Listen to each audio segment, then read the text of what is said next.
Old friends speak our language, even if it's been a while since we talked. What a day, huh? Yeah. That sums up this walk for Roland Thomas.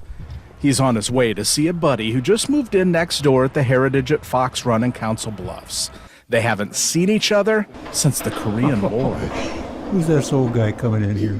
You don't look like the last time I saw you. That's been almost 70 years ago.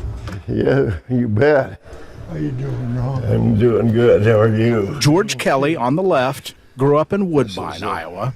Roland Thomas, who's a year younger, was raised in nearby Mondayman. They first met in Logan in 1953 when they joined the Army. Soon they were part of an artillery battery in the Korean War. We had some pretty terrific battles there during the war. For a half hour, they didn't miss a beat. Memory is a funny thing. At 90 years old, George said he can't remember what happened yesterday.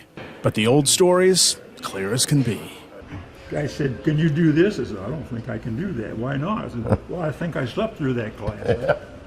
George retired from the downtown Omaha branch of the post office.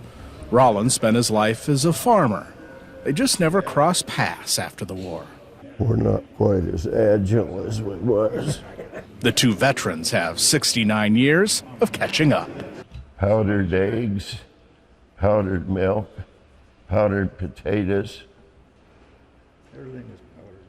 Everything we had, even the guns, was World War II. George brought his old uniform. Like many of us as we age, doesn't fit anymore. Rollins still has the pictures from back then, but everybody looks the same. It's possible this time tomorrow, these two may still be here in the lobby, talking. On your side in Council Bluffs, Brian Mastry, 6 News. Reunions are often unpredictable.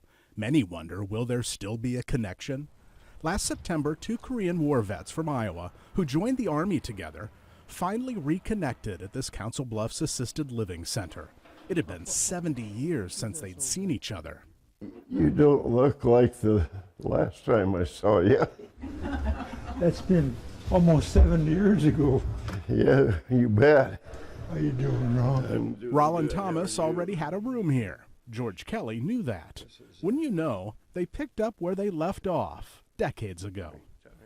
That first day they met, when you were there for the interview, I thought they would never stop talking. That's George Kelly's wife, Amy, and their 3 daughters. What a coincidence that this would ever happen. Lori is Roland Thomas's daughter. She's here with her husband and son. Grandpa called me one night, and Grandpa had really treasured those visits with George. I mean, the last several weeks, I mean, that's all he talked about. And reminiscing of those memories and stories with somebody that actually was there.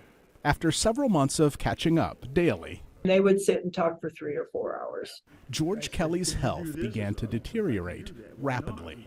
The 90-year-old had to move where he could get more specialized care.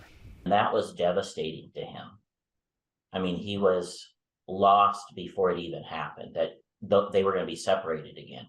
Roland Thomas, who's 89 and still wishes he was back on the farm, had a special request for his grandson. He said, "Well, George is going downhill pretty quick, and you going to take me to his funeral? You going to be my ride?" And I said, "Well, we'll cross that bridge when we get there." But he was adamant that he was going to be there when George passed away. That never happened. On February 1st, it was Roland Thomas who died. We were all shocked by that. Services were held at WOWT's funeral home in the small community of Woodbine, Iowa. 12 days later, George Kelly died. His service was in the same place. Since he insisted that someone take him to George's funeral, that's why we felt it was important to be there for Amy yesterday. 2 men who came of age together, going out together after 70 years apart. On your side in Council Bluffs, Brian Mastry, 6 News.